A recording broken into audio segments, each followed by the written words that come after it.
What's up, y'all? Welcome back to my channel. If you're new here, make sure you hit that subscribe button, and thank you so much for stopping by.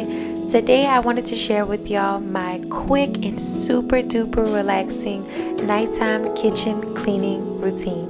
I will not be talking throughout the remainder of this video, so I hope you guys really enjoy this one, and make sure you drop me a comment down below and let me know some of the ways that you clean your house at night.